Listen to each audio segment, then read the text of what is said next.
नमस्कार. महाराष्ट्र देशा या विशेष कार्यक्रमामध्ये आपल्या सगळ्यांचं स्वागत आहे. या कार्यक्रमाच्या माध्यमातून आपण राज्याच्या दृष्टीने घेतलेल्या काही महत्त्वाच्या निर्णयांचा आढावा घेत असतो. चला तर मग पाहूयात या आठवड्यात घेण्यात आलेले काही महत्त्वाचे निर्णय. अमेरिकेतल्या स्टेट ऑफ आयोवा सोबत सामंजस्य करार करण्यात आले. स्टेट ऑफ आयोवा हे अमेरिकेतील कृषी क्षेत्रातील सर्वात प्रगत राज्य आहे. फूड बास्केट म्हणून अमेरिकेत त्याची ओळख आहे.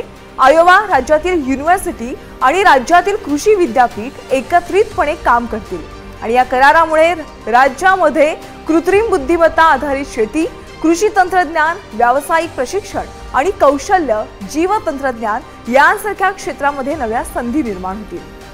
पहिल्यांदाच आपण अमेरिकेतल्या स्टेट ऑफ आयोवा याच्यासोबत करार केलेला आहे. कृषी आणि कृषी तंत्रज्ञान ज्यामध्ये AI असेल, ज्यामध्ये मेकनायझेशन असेल, गोष्टींवर एकत्रित काम करण्याचा आम्ही निर्णय घेतलेला आहे आणि याकरता त्यांची एक युनिव्हर्सिटी आणि आपलं कृषी विद्यापीठ हे एकत्रितपणे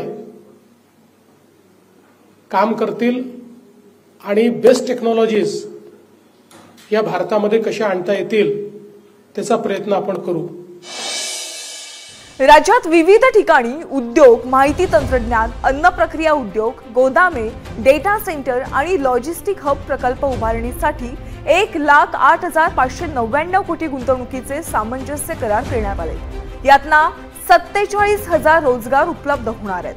राज्याच्या आर्थिक प्रगतीमध्ये गुंतवणूकदार आणि उद्योग क्षेत्राचा मोठा वाटा आहे. उद्योग क्षेत्राच्या आणि गुंतवणूकदारांच्या अपेक्षा पूर्ण करण्यासाठी राज्य शासन नेहमीच प्रयत्नशील असल्याचं प्रतिपादन फडणवीस यांनी केलंय.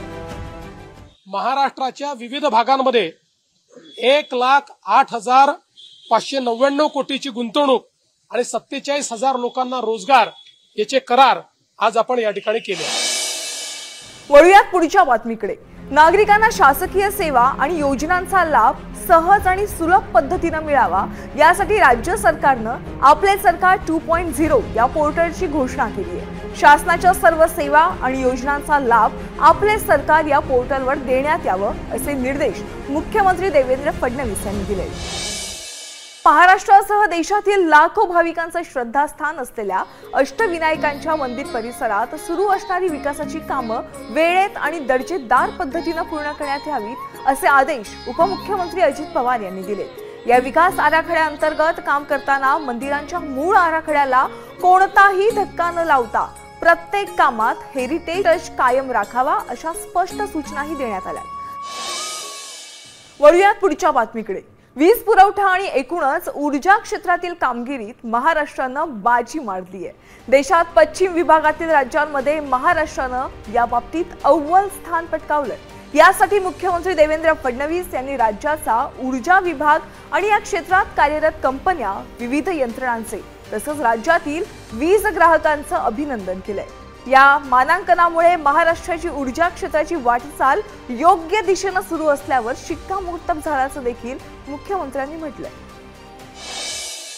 शेतकऱ्यांच्या आर्थिक स्थैर्यासाठी सुरू करण्यात आलेल्या नमो शेतकरी महासन्मान योजनेचा 7वा हप्ता मुख्यमंत्री देवेंद्र फडणवीस यांच्या हस्ते वितरित करण्यात आला. राज्यातील 91,65,156 शेतकऱ्यांच्या बँक खात्यात एकूण 1,892.61 कोटी रुपयांचा निधी शेतकऱ्यांच्या खात्यात लवकर. वळूयात पुढच्या बातमीकडे.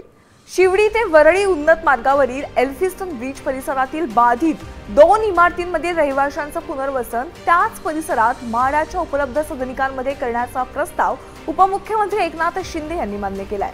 लक्ष्मी निवास व हाजी नुरानी चाळ या बाधित इमारतींमधील एकूण 83 प्रकल्पग्रस्तांचं पुनर्वसन आता त्याच परिसरात होणार आहे.